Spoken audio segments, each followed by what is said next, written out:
Bismillahirrahmanirrahim. Alhamdulillah nahmaduhu wa nasta'inuhu wa nastaghfiruh. Wa na'udzu billahi min shururi anfusina wa min sayyiati a'malina. Man yahdihillahu fala mudilla lahu wa man yudlil fala hadiya lahu. Asyhadu an la ilaha illallah wahdahu la syarika lah wa asyhadu anna Muhammadan abduhu wa rasuluh la nabiyya ba'dah. Allahumma salli wa sallim ala nabiyyina Muhammad wa ala alihi wa sahbihi ajma'in, amma ba'd.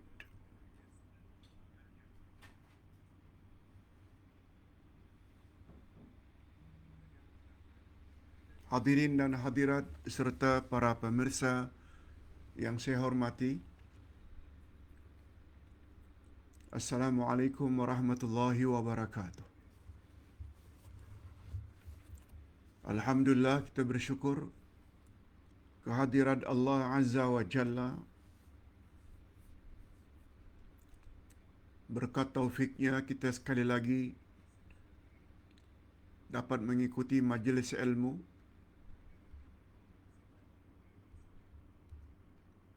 yang sangat istimewa, iaitu tentang tafsir Al-Quran, khasnya tafsir surah Al-Kahfi.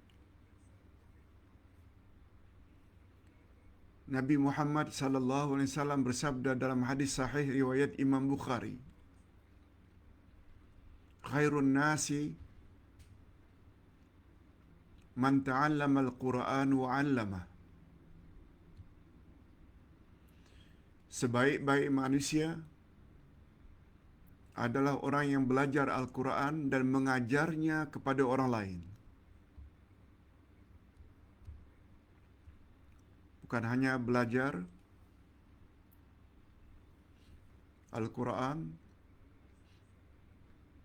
tapi juga lebih-lebih lagi, bila Quran yang kita telah ketahui kita ajar kepada orang lain.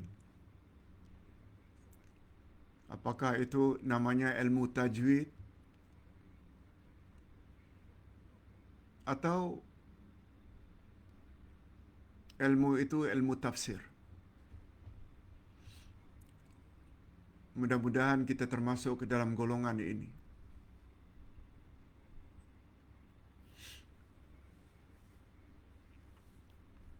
Itu sebabnya sangat merugi andai kata kita sudah tahu dan belajar tafsir, lalu sikap kita tak mau mengajar. Salah-salah boleh bawa dosa.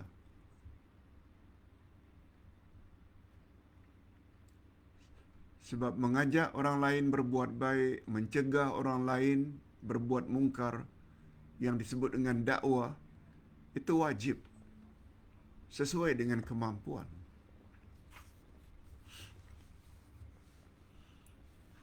Topik khas pada pagi ini adalah tentang kisah Ashabul Kahfi, bahagian yang keempat. Kita dah sebut sebelum ini kisah Ashabul Kahfi bahagian pertama, bahagian kedua, bahagian ketiga. Nah, pada hari ini kisah Ashabul Kahfi bahagian yang keempat.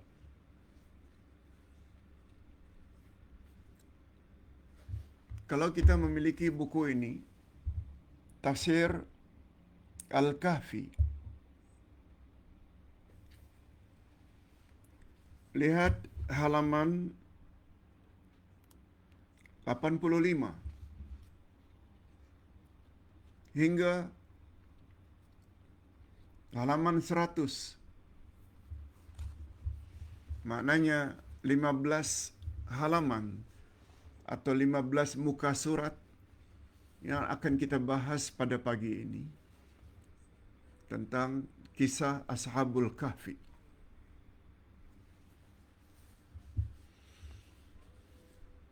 Oleh sebab itu, Ustaz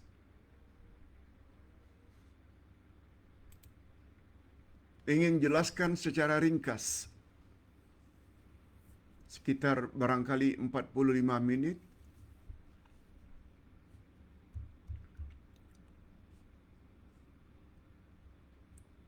tentang kisah Ashabul Kahfi bahagian keempat. Hadirin dan hadirat,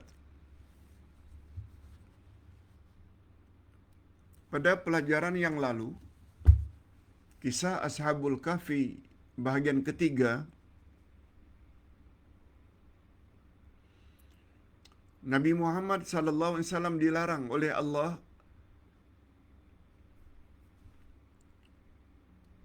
memperdebat tentang Ashabul Kahfi terlalu mendalam, kecuali perdebatan secara ringan, lebih-lebih lagi terhadap kafir ahli kitab Yahudi atau Nasrani. Sebab mereka pun mengetahui tentang Ashabul Kahfi melalui kitab-kitab dari langit, Taurat dan Injil.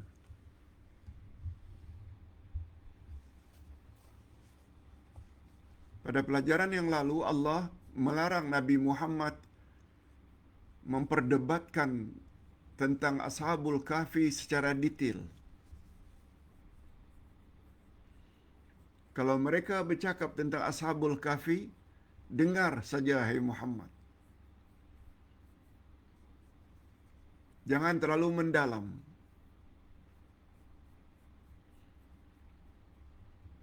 Nah, pada ayat berikutnya, pada kisah Ashabul Kahfi bahagian keempat,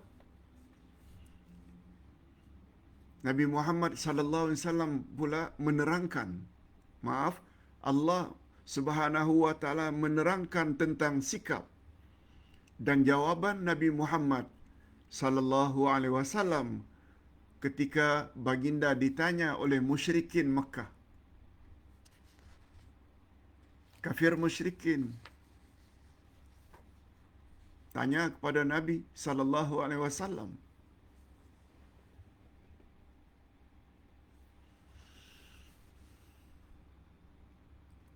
nah, kalau ditanya mengapa musyrikin yang tidak punya nabi, tak punya rasul, tidak mendapat kitab dari langit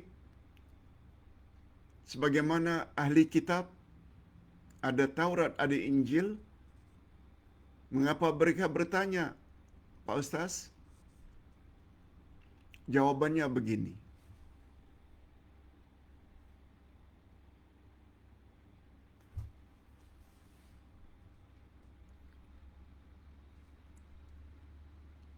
Hadirin dan hadirat perlu ketahui,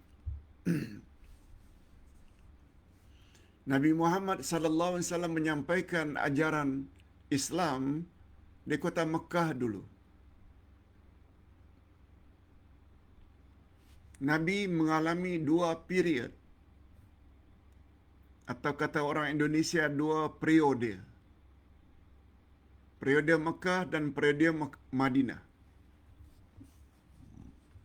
13 tahun di Mekah dan 10 tahun di Madinah.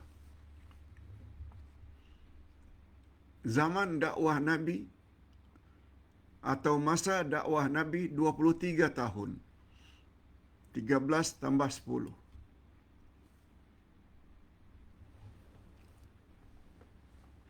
Untuk pengetahuan semua, yang Ustaz pernah sebut sebelum ini, zaman Nabi, Mekah dan Madinah agak berbeza.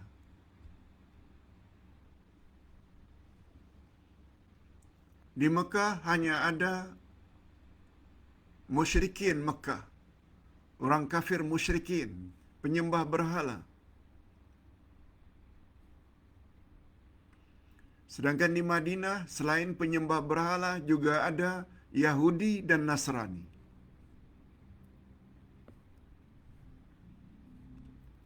Zaman Nabi, kota Madinah ada Yahudi, ada Nasrani. Lalu begitu Islam disampaikan oleh Nabi Muhammad sallallahu alaihi wasallam kepada penduduk Mekah,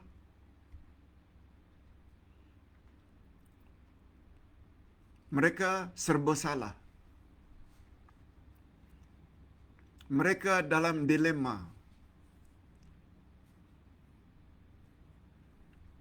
Tak terima ajaran Nabi Muhammad sallallahu alaihi wasallam. Ajaran Nabi Muhammad sangat bercanggah dengan ajaran nenek moyang mereka menyembah berhala. Nabi Muhammad pula menyuruh agar menyembah Allah yang Maha Esa.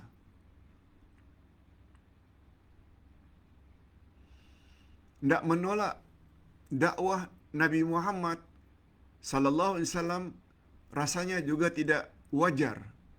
Karena Nabi Muhammad adalah manusia yang amanah, manusia yang baik. Sehingga sejak dari kecil lagi beliau mendapat gelaran Al-Amin, Muhammad Al-Amin, yang amanah.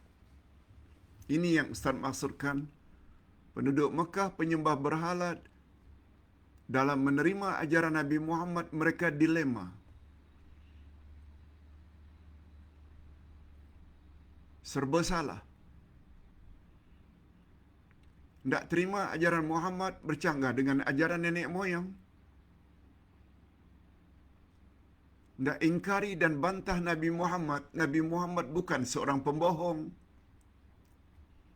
Akhirnya, musyrikin Mekah pergi ke Madinah. Sebab Nabi Muhammad sallallahu alaihi wasallam mengatakan bahawa baginda diutus oleh Allah sebagai rasul. Quran diturunkan kepadanya. Lalu beberapa pemimpin Quraisy Mekah pergi ke Madinah, bertanya kepada ulama Yahudi, ulama Nasrani yang ada di Madinah. Bagaimana pendapat kamu, wahai orang-orang Yahudi, Nasrani, tentang Muhammad? Apakah betul dia Rasulullah? Kami tidak ada maklumat tentang itu sebab kami tidak ada nabi, kami tidak ada kitab dari langit. Nah, ini puncanya mengapa ayat ini turun. Kata Yahudi, Nasrani, ahli kitab, tanya saja Muhammad 3 perkara. Kalau dia boleh jawab ketiga-tiganya,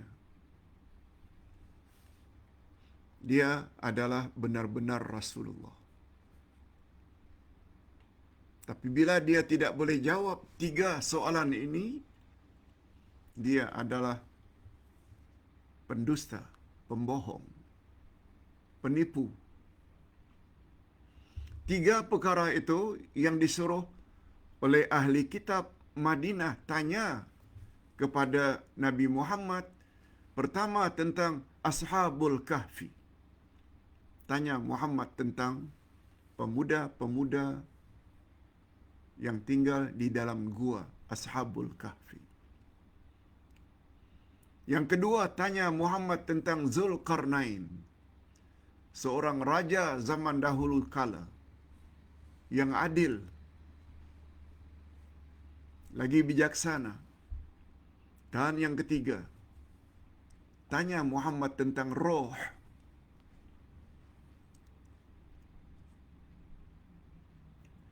Lalu musyrikin Mekah pun balik ke Mekah. Lalu mereka jumpa Nabi Muhammad, lalu mereka ajukan pertanyaan. 3 pertanyaan tadi, Ashabul Kahfi. Muhammad, engkau tahu siapa mereka? Zulkarnain, kau tahu Muhammad Dia seorang raja yang cukup terkenal. Dan kami ingin tahu, hai Muhammad, tentang roh. Hadirin dan hadirat rahimakumullah. Sempena peristiwa itulah, maka turun ayat ini. Turun surat Al-Kahfi.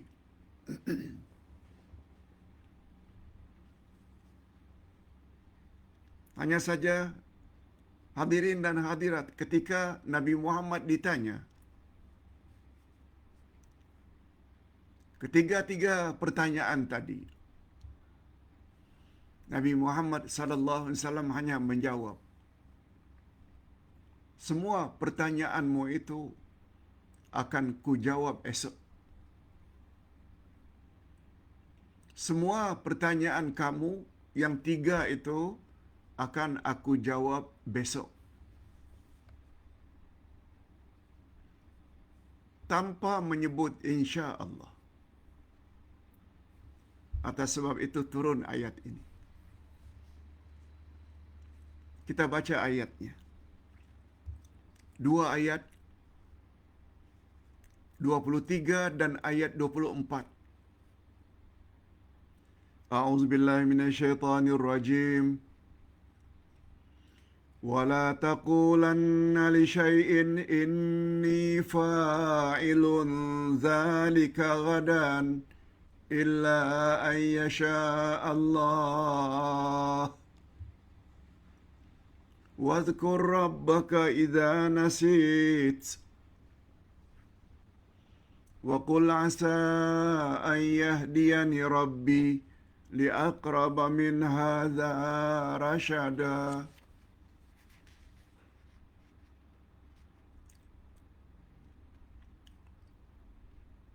Sempena jawaban Nabi itu, aku akan jawab esok, turun ayat ini. Yang mengandungi teguran Allah kepada Nabi. Karena berjanji akan jawab esok tanpa diikuti perkataan insya Allah. Ini ayatnya. Kita terjemahkan dulu secara harfiah. Dan jangan sekali-kali kamu mengatakan tentang sesuatu, sesungguhnya aku akan mengerjakan itu besok pagi. Jangan katakan begitu. Kecuali dengan menyebut insya Allah. Illa an yasha Allah. Dan ingatlah kepada Tuhanmu jika kamu lupa.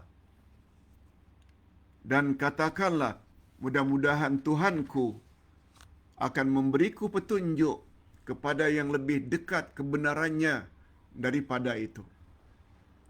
Jadi dua ayat ini turun sempena jawaban Nabi yang mengatakan ketiga-tiga pertanyaan kamu itu, wahai musyrikin, akan ku jawab esok. Tanpa diikuti dengan insya Allah.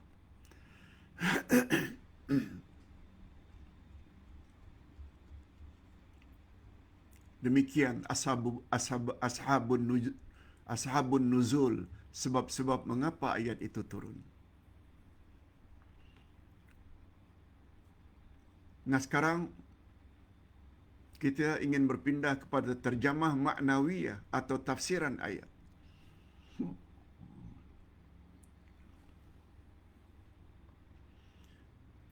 Kata ulama tafsir, ayat ini mengandungi pengajaran daripada Allah untuk Nabi Muhammad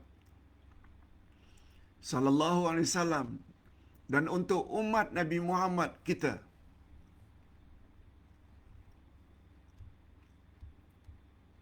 Apa dia pengajaran?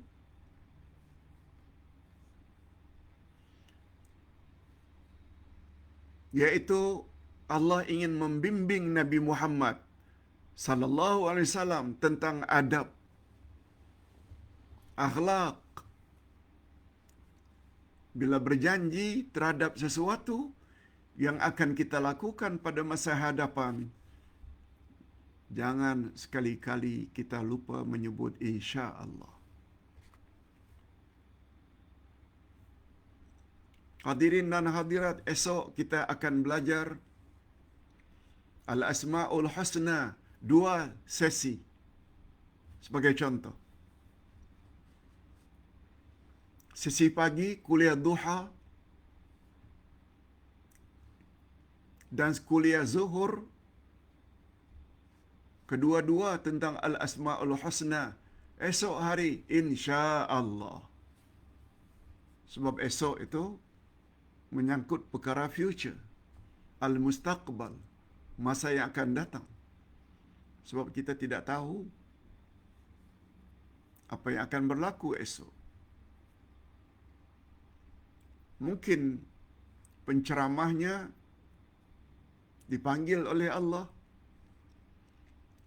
Mungkin esok tidak ada wifi, tidak ada internet, sebagaimana yang berlaku 2 hari yang lalu. Mungkin penceramahnya sakit, la samahallah. Semua itu kita tak tahu apa yang akan berlaku. Jangankan esok. Kelas kita pada hari ini akan berlangsung seperti biasa lancar, 1,5 jam atau terhenti karena ketiadaan internet, karena ketiadaan wifi. Kita tak tahu. Itu maksudnya. Kedua-dua ayat tadi mengandung pengajaran Allah ingin membimbing Nabi Muhammad dan ingin membimbing umat Muhammad kita bila berjanji tentang sesuatu yang akan kita lakukan pada masa hadapan, hendaklah kita ikuti dengan insya-Allah.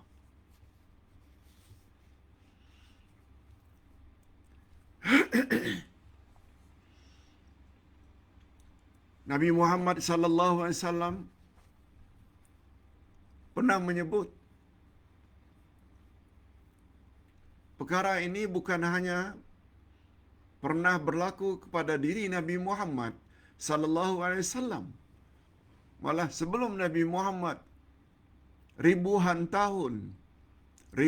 tahun sebelum Nabi Muhammad juga terjadi. Yaitu pada Nabi Sulaiman bin Daud. Nabi Sulaiman yang faham bahasa binatang, yang dapat kawal angin, yang dapat kawal syaitan.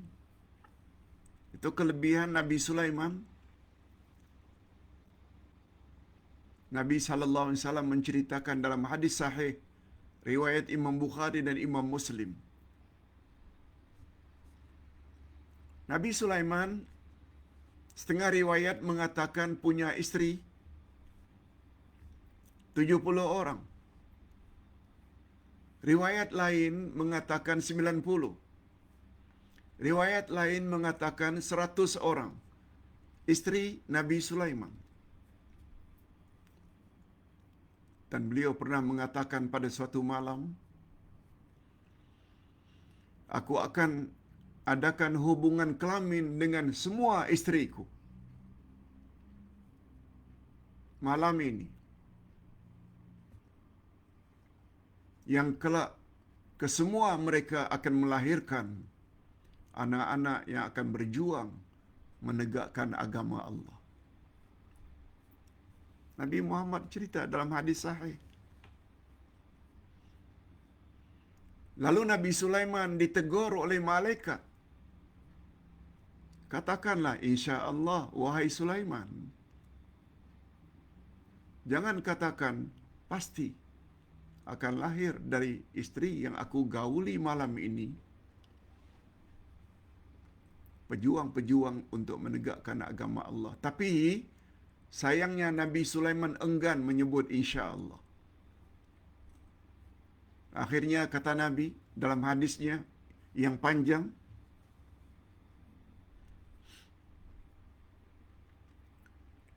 dari 100 orang istri yang digauli malam itu, setahun kemudian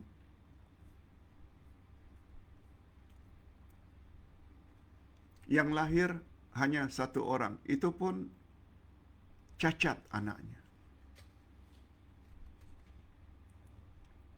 Lalu kata Nabi, andai kata Nabi Sulaiman itu menyebut, insya Allah, niscaya semuanya akan melahirkan 100 orang pejuang-pejuang di jalan Allah. Jadi kesilapan ini bukan saja pernah berlaku kepada Nabi Muhammad sallallahu alaihi wasallam, tapi juga berlaku pada diri Nabi Sulaiman.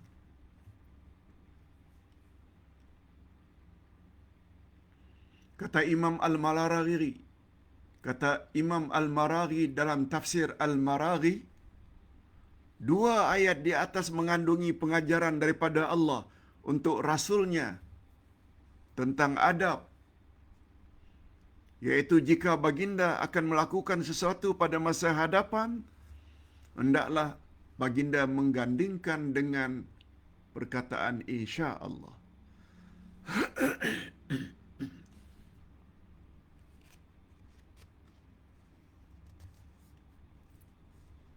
Itu sebabnya apa yang berlaku pada Nabi Muhammad sallallahu alaihi wasallam, karena baginda lupa menyebut insya Allah dalam janjinya, lalu Allah Subhanahu wa taala lambatkan, delay penurunan ayat ini untuk menjawab soalan musyrikin Mekah. 15 hari, 2 minggu Allah tidak turunkan ayat. Membuat Nabi Muhammad sallallahu alaihi wasallam tertanya-tanya, mengapa ya Allah tidak turunkan apa yang aku telah janjikan? Maka turun ayat tadi.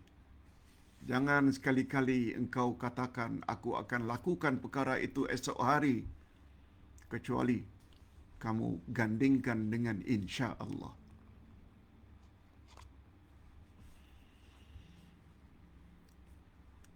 Dan pengajaran lain yang dapat diambil dari ayat tadi, apabila kamu terlupa, maka ulangi perkataan itu.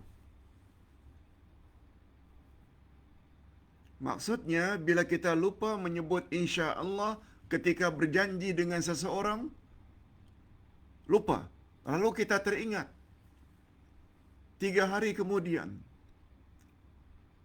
seminggu kemudian, sebulan kemudian,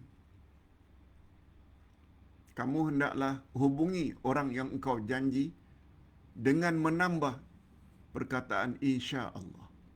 Malah setengah ulama mengatakan, walau kamu terlupa itu baru teringat setahun kemudian, kamu kena sebut juga insya Allah.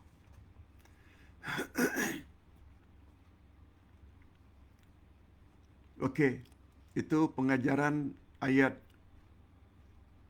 23-24 dari surah Al-Kahfi. Ayat berikutnya, وَلَبِثُوا فِي كَهْفِهِمْ 300 سِنِينَ وَازْدَادُوا 9.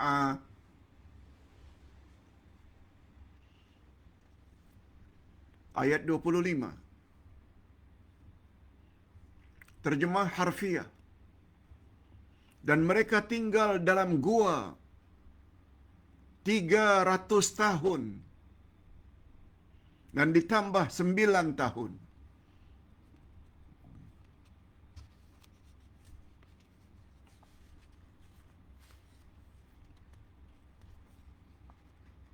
Begitu terjemahan harfiah. Nah, kalau ditanya, Pak Ustaz, mengapa Allah menerangkan kepada Nabi bahawa Ashabul Kahfi yang masuk dalam gua itu Allah tidurkan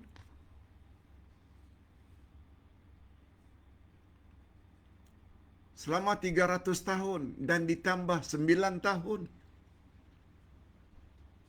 Mengapa ada istilah itu? Hadirin dan hadirat rahimakumullah.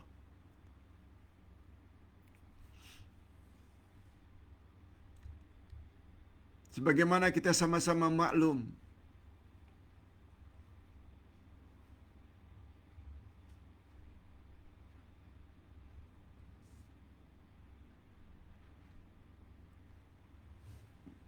bahwa peredaran bulan ini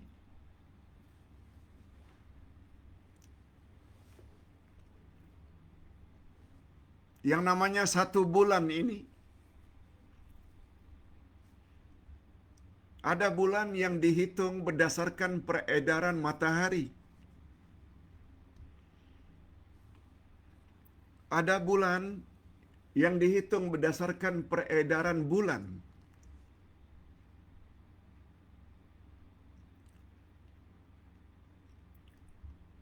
Bila bulan itu berdasarkan peredaran matahari, namanya bulan syamsiyah. Syamsun matahari. Tapi bulan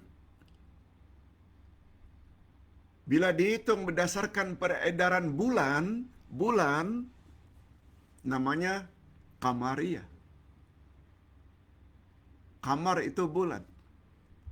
Syamsun itu matahari. Yang bahasa mudahnya hari ini, Islam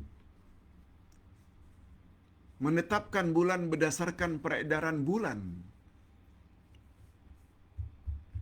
Sebabnya apabila kita ingin melihat awal Ramadan, tengok anak bulan. Bulan, bukan matahari. Bila ingin menetapkan bira hari raya berdasarkan bulan. Itu sebabnya ada namanya Ramadan, ada namanya Syawal, ada namanya Muharram. Semuanya itu bulan-bulan yang dihitung berdasarkan peredaran bulan. Namanya Qamariyah. Yang hari ini lebih dikenal dengan Hijri. Tahun Hijri. Muharram, Safar, Rabiul Awal, Rabiul Akhir sampai Zulhijjah. Bulan pertama Muharram, bulan terakhir Zulhijjah. Ada lagi namanya bulan yang dihitung berdasarkan peredaran matahari. Namanya Masihiyah. Januari, Februari, Mac, April sampai Disember. Itu peredaran atau bulan yang dihitung berdasarkan peredaran matahari. Hadirin dan hadirat, perbezaan dalam satu tahun antara Masehi dengan Hijri, bulan Januari, Februari dengan bulan Muharram, Safar, dalam satu tahun perbezaannya 11 hari.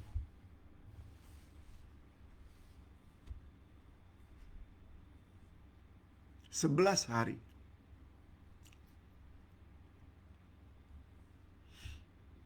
Kalau bulan tahun Masehi, biasanya kita dengar jumlah harinya 365,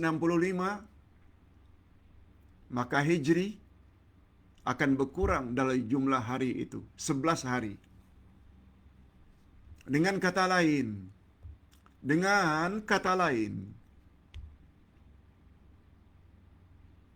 bila 100 tahun perbezaan Masehi dengan Hijri 100 tahun, maka perbezaannya adalah 30 tahun. Maaf, perbezaannya adalah 3 tahun. 3 tahun. Perbezaan setiap tahun antara Masehi dengan Hijri 11 hari. Bila 100 tahun, perbezaannya adalah 3 tahun. Maaf, maaf. Iya, setiap 100 tahun, perbezaannya jadi 3 tahun. Nah, bila kita dah faham perbezaan, setiap 100 tahun, beza Masihi dengan Hijri adalah 3 tahun, ini memberi isyarat. Bila 300 tahun untuk Masihi, maka untuk Hijri pula dia akan menjadi 309 tahun. Setiap 100 tahun tambah 3. Bila 200 tahun menjadi 206 tahun. Untuk 3 tahun dia akan menjadi 309 tahun. 3 kali 3 iaitu 9. Mudah-mudahan para jemaah dapat memahaminya. Begitu kata para ulama tafsir. Mengapa ada perkataan dalam ayat mereka tinggal dalam gua itu 300 tahun ditambah 9 tahun. Mau dikatakan 300 tahun boleh? Itu untuk bilangan Masehi. Mau dikatakan 309 tahun juga boleh. Bila dihitung dengan hitungan bulan Hijri atau Qamariyah.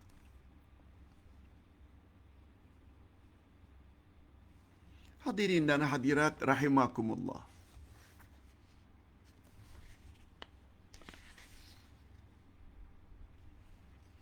Selanjutnya Allah Subhanahu wa taala berfirman pada ayat terakhir untuk kelas kita pagi ini, yaitu ayat 26. Kita bacakan dulu. Qulillahu a'lamu bima labithu lahu ghaibus samawati wal ard absir bihi wa asmi' ma lahum min dunihi min wali wa la yushriku fi hukmihi ahada. Terjemah harfiah.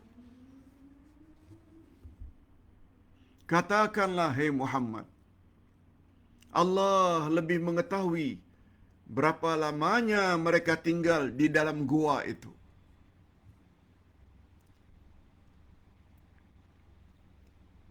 Nabi Muhammad disuruh oleh Allah mengatakan kepada musyrikin, kepada ahli kitab, katakan pada mereka, berapa lama secara tepatnya hanya Allah saja yang mengetahui. Kita tak tahu. Kepunyaannya lah semua yang tersembunyi di langit dan di bumi. Alangkah terang penglihatannya Allah. Alangkah tajam pendengarannya Allah. Tidak ada seorang pelindung bagi mereka selain daripadanya. Dan dia tidak mengambil seorang pun menjadi sekutunya dalam menetapkan keputusan.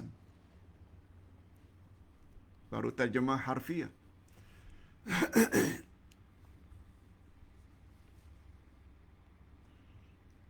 Ayat ini memberi isyarat atau dalam terjemah maknawiyah, tafsiran ayat. Ayat ini,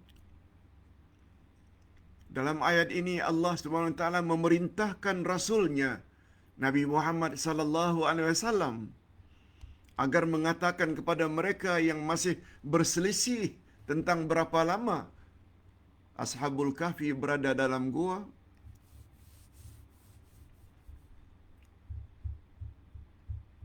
Allah larang Nabi Muhammad sallallahu alaihi wasallam mengatakan, jika mereka masih berselisih tentang berapa lama mereka tidur, bahawa Allah SWT lebih mengetahui tentang berapa lama para pemuda tersebut tertidur dalam gua. Ahli kitab berselisih pendapat tentang waktunya, lamanya.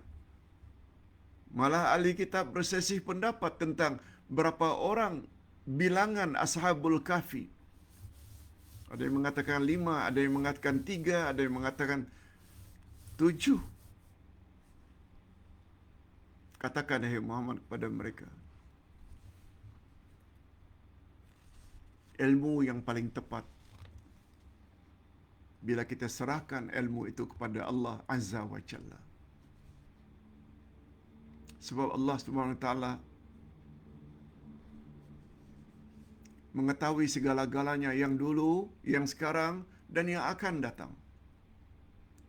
Alimul ghaibi wasyahadah. Allah mengetahui perkara ghaib.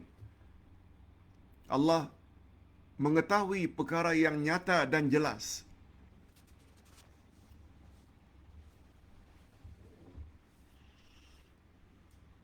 Oleh sebab itu kata para ulama, kita mesti mentauhidkan Allah itu dari 3 sudut. Yang paling mengetahui, yang paling bijaksana, yang paling berkuasa, yang paling adil.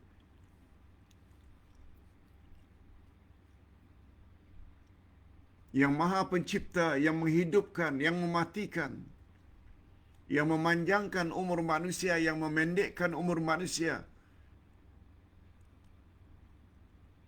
Itu hanya kerja Allah, yang dipanggil dengan rububiyah. Nah, sebagaimana mencipta, memiliki, menghidupkan, mematikan, itu hanya Allah yang mampu melaksanakannya, yang dipanggil rububiyah. Kita juga pada masa yang sama lebih-lebih lagi dituntut agar memiliki tauhid uluhiyah. Apa makna uluhiyah? Hanya Allah saja yang berhak disembah, tidak yang lain. La ilaha illallah. Iyyaka na'budu. Hanya Engkau saja yang kami sembah. Dari sudut itu namanya tauhid uluhiyah.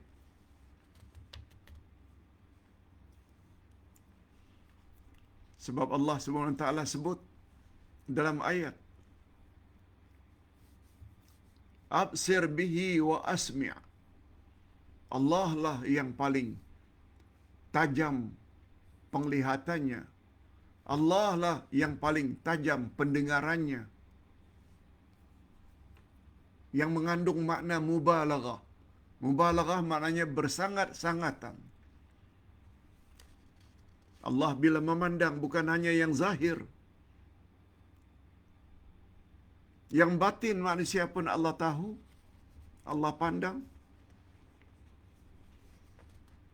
Allah mendengar apa yang manusia tak sempat dan tak sanggup mendengarnya. Walau perlahan macam mana pun Allah tahu.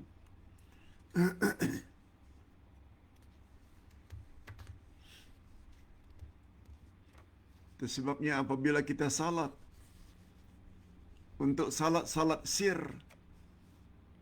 zuhur, asar, begitu juga rakaat terakhir salat maghrib, 2 rakaat terakhir salat isya, bacaan mesti sir.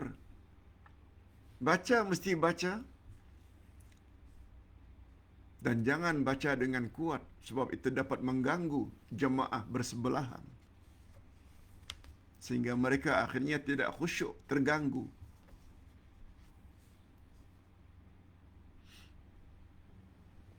Jangan baca terlalu kuat, sebab Allah mendengar. Kamu baca kuat ke, kamu baca perlahan ke, Allah Maha mendengar. Asmi'.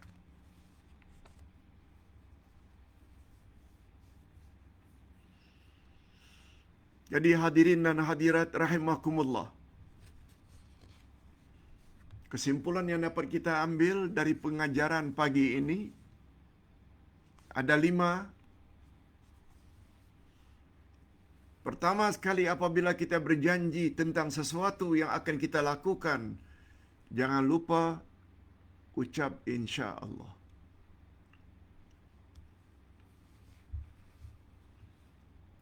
Yang kedua, apabila kita terlupa mengucap insya Allah ketika berjanji, kita hendaklah sebut insya Allah itu walau beberapa hari kemudian setelah kita ingat.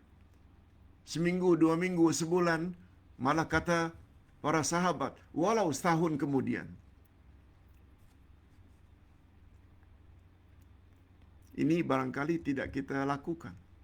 Sebenarnya dalam Islam begitu, sebagaimana kehendak Allah. Yang ketiga, Allah SWT menjelaskan tempo Ashabul Kahfi. Lama Ashabul Kahfi berada dalam gua. Boleh 300 tahun, boleh 309 tahun. Sebagaimana penjelasan tadi. 300 tahun itu berdasarkan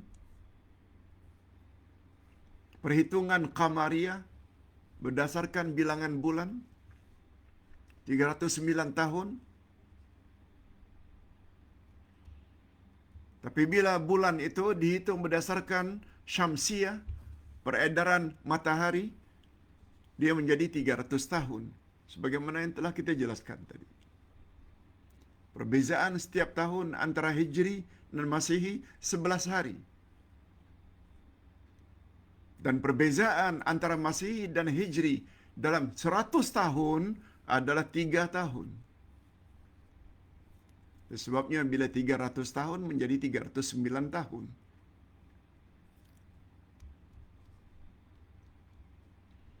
Pengajaran yang keempat. Dengan Allah SWT tidurkan Ashabul Kahfi ratusan tahun itu. Yang kemudian mereka hidup balik, bangkit balik, sebagaimana biasa, itu memberi pengajaran akan adanya hari berbangkit, hari kiamat.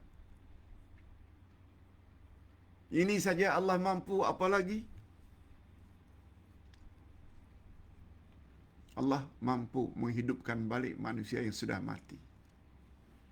Pengajaran yang kelima.